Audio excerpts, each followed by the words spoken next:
You're watching Mirror 7 News. Stay informed, stay ahead for more news. So, let's talk about what happened on August 1st and why everyone's been buzzing about it lately. This date was marked as the deadline for former U.S. President Donald Trump's sweeping new tariffs. And, true to his style, it was less about careful economic planning and more about making a bold political statement. The lead up to the deadline had countries, markets, and industries on edge, all waiting to see if Trump would follow through. Spoiler alert, he mostly did, but not without chaos and last-minute drama.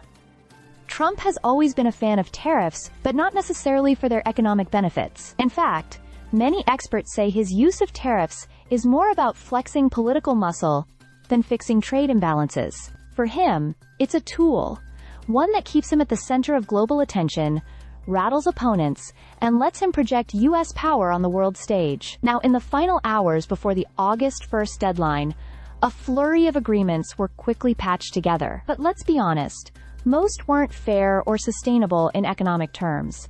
They were more like emergency bandages slapped on to avoid market crashes. Even as deals were signed, court challenges were filed, with critics questioning whether Trump even had the legal authority to impose such sweeping measures on his own. But because Congress gave presidents broad discretion on trade, Trump went ahead, using that power almost unilaterally.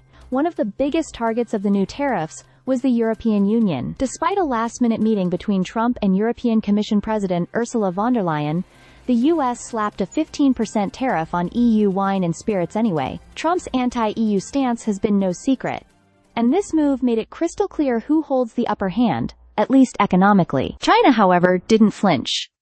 Instead of caving in, it hit back with tariffs of its own and even restricted exports of rare earth minerals, which the U.S. heavily relies on.